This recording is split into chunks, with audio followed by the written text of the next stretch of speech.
I'm going to show you step by step on how to change out a heater core in a Chrysler 200. This happens to be a 2013. Now basically from 2011 to 2014, all these are going to be the same.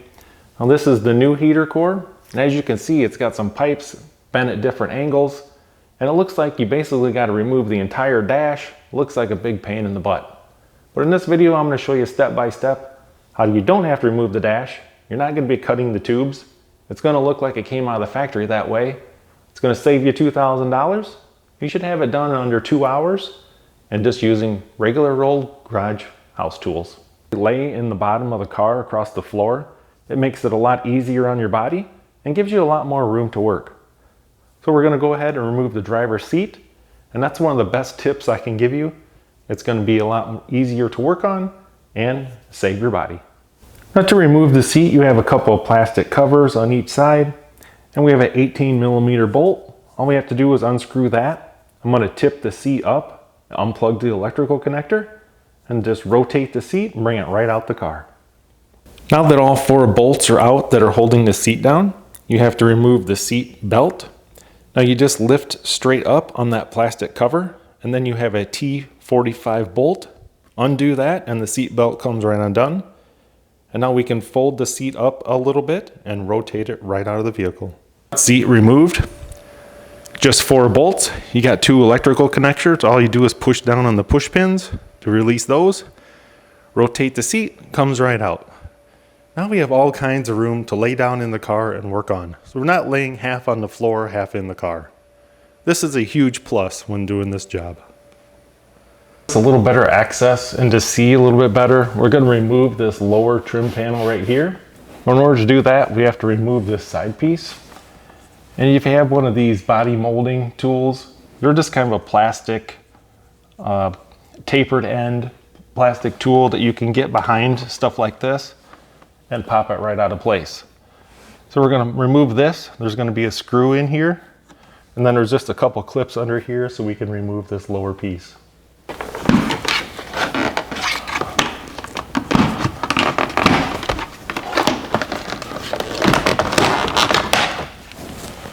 So we got a screw right there we need to remove. A couple of plastic trim pieces under here. They're just little like plastic pop fasteners, and then this will come straight down. A couple of trim pieces we need to remove. You're going to see this trim piece right here like this, and you just have one of these push fasteners. So all you have to do is pull on that, remove that piece, and then if you could see right there, we have 1 screw to remove right there. And then we're going to remove this trim piece right here. And that's going to give us access to the heater core. With the screw removed, you can remove this air deflector. So we'll get that out of the way. And then you'll see that cable right there. It's kind of in the way. It's just more of an annoyance. You can move it around to get it out of your way if you need to. But I like to zip tie it to the accelerator pedal and just keeps it out of your way. So as you can see right there is the heater core. So now we're going to start working on prying those flanges out so that we can move the aluminum tubes out of the way and slide out the heater core. I'm ready to start working on loosening up those flanges. Now I've got cardboard on the floor. I've got some old towels stuffed under here. You are going to lose some radiator fluid. So you can either put some plastic down or some oil absorbent mats, whatever you need to, so that the radiator fluid does not get on the carpet. I want to kind of show you what I'm doing. I have this screwdriver right here, and I'm just kind of working this flange open, going around the entire thing like this. Now all that flange is doing is just holding that tube in place. There's an O-ring inside there. Now this is soft aluminum. It's probably like 3003 grade aluminum. So you want a screwdriver that's about 1/4 of an inch wide. You just go all the way around it like this, open that flange up. And once that's open, I'm just going to pull on this tube and it's going to come right loose. So just keep going around. I'll do the bottom first and then I'll do the top. I have the bottom one undone. As you can see right there, I've got the flange all opened up. And then you got to put one hand on the heater core, the other hand on the tube and just give it a pull, and it will pop right out of there. Now that's the easy one. The upper one is a little bit harder, so I'm going to go ahead and do that one next. You can see I've got the top one out. I'll see if I can bring the camera over on this side and show you this angle here too. So this is kind of looking underneath the steering wheel. You'll see that I just kind of pushed that top tube up and out of the way. You can move those tubes around a little bit. You're not going to hurt anything. Now there are O-rings on those old tubes next to that flange.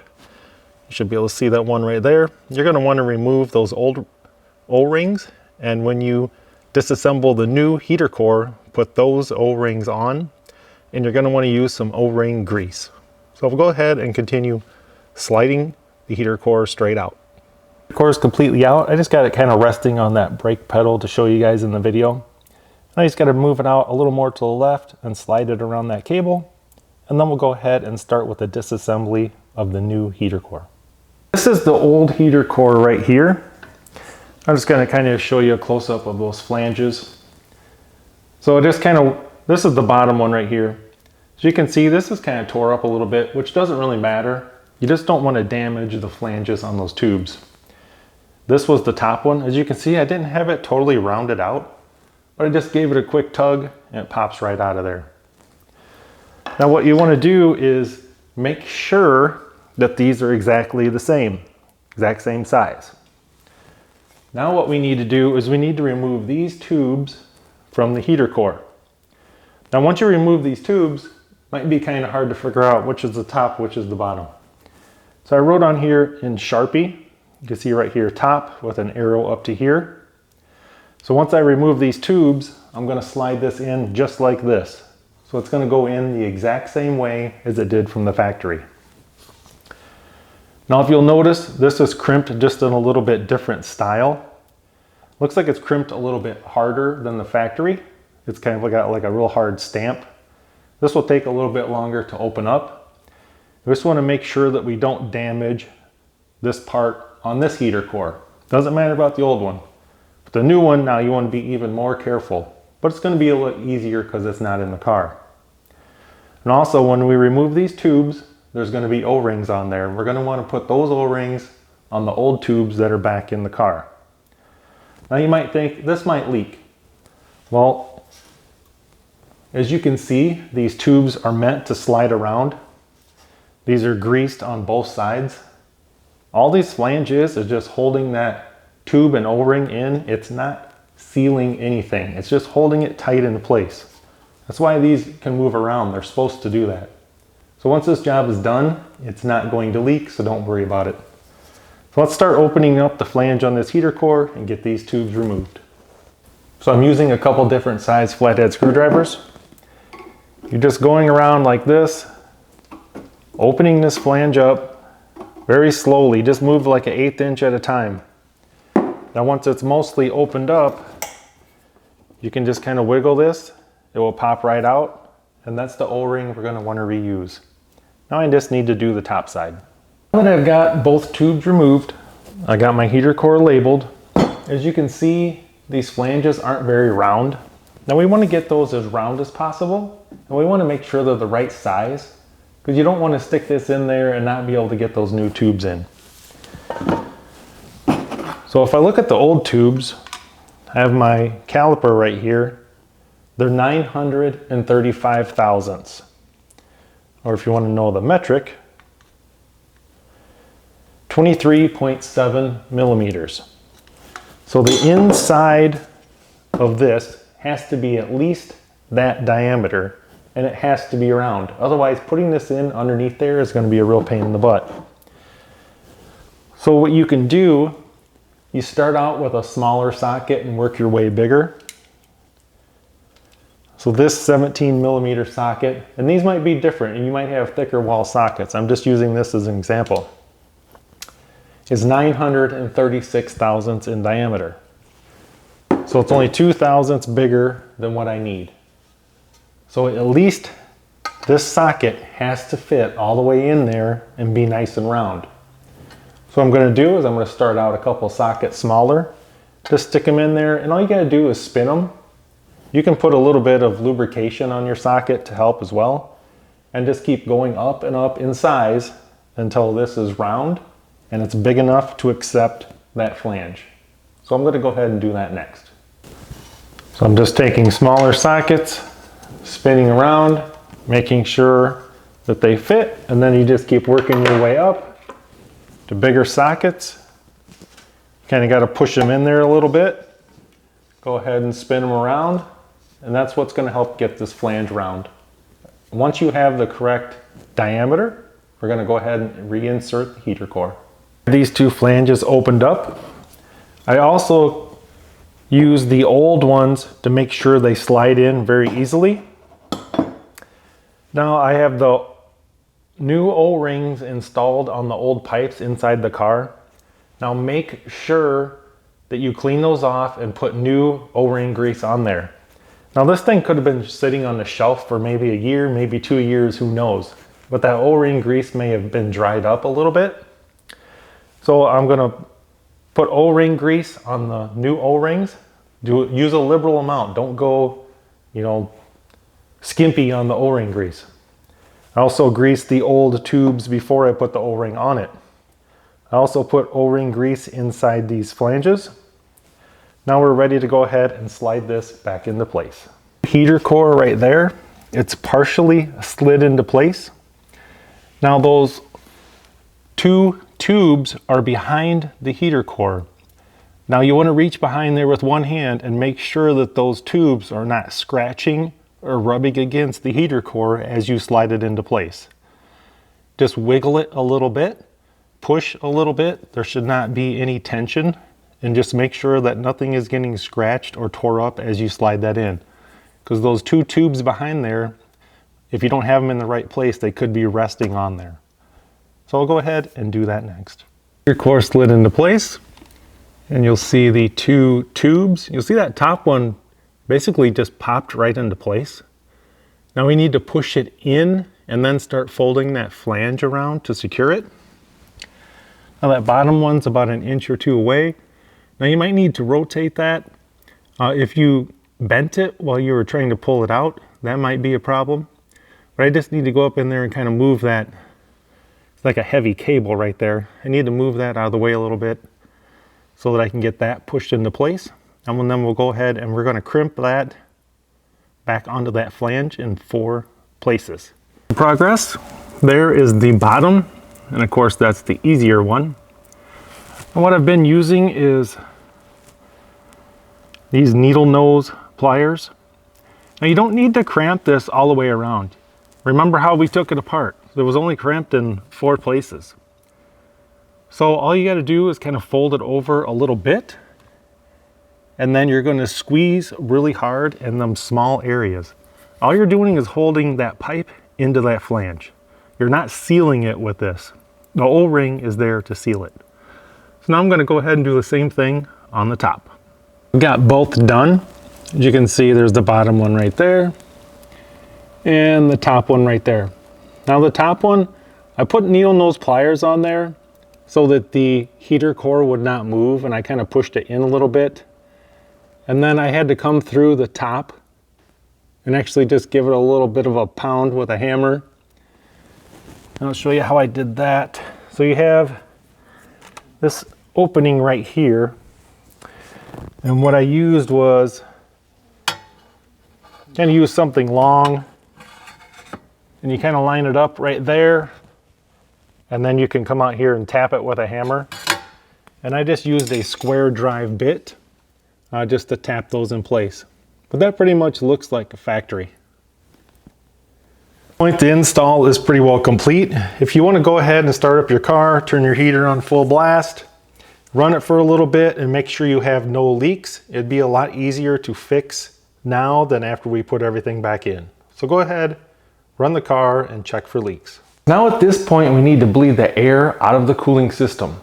Now since we've opened up the heater core, we've allowed air into those heat tubes. That allowed air into the cooling system, and we need to get that air out. So you're going to open your hood, we'll pop up the engine cover, and on the passenger side we're going to see the thermostat housing, and there's going to be a bleed screw on top. So we're going to start the car, you'll turn on heater full blast. We'll turn that screw counterclockwise, and it's going to bleed the air out. So you're going to want to put a catch pan or some type of oil absorbent towels or something under the car. And we're going to bleed out the cooling system. Now it's going to take about 1 minute. It's kind of going to spit and sputter as it gets all the air out as the fluid works through. And we're just going to close up the screw, and then we'll start putting everything else back together. Over here on the passenger side, you're going to see right here is the thermostat housing. That's the bleed screw right there. We're going to turn this counterclockwise.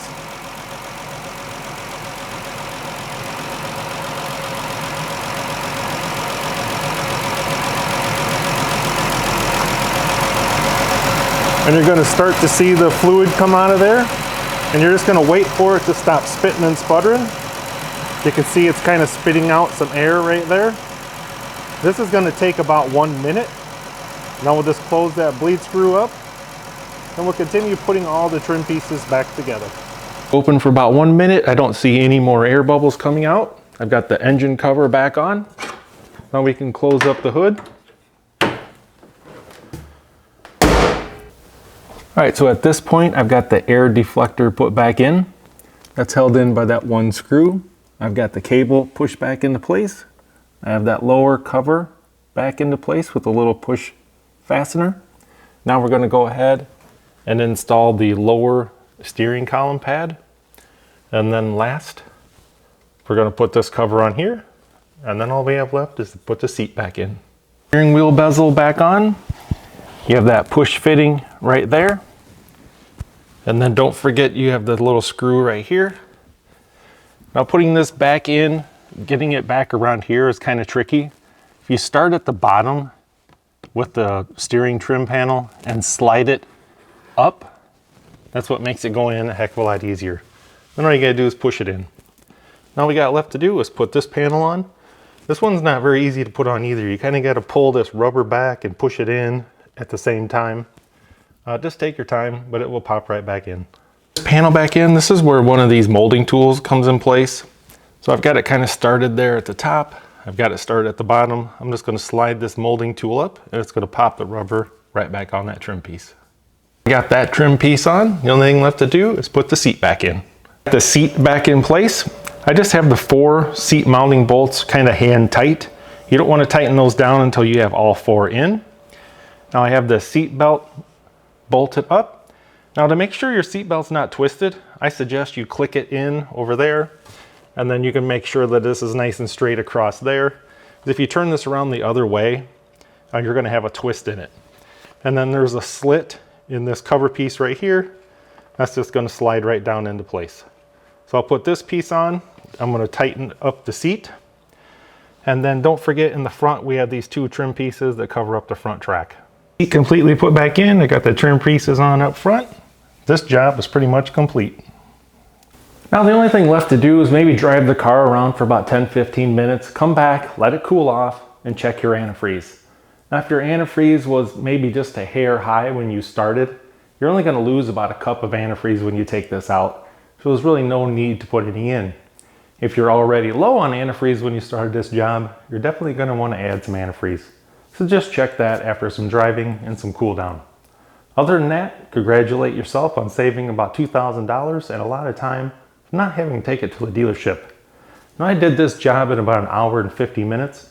If you've never done one before, just give yourself about 2.5 hours. Make sure you have nothing else set for the day. Maybe you got to run to the tool store, to get some special tool, or maybe you misplaced something. Just give yourself a little bit of extra time and you'll get the job done. Hope you guys enjoyed the video, and thanks for watching.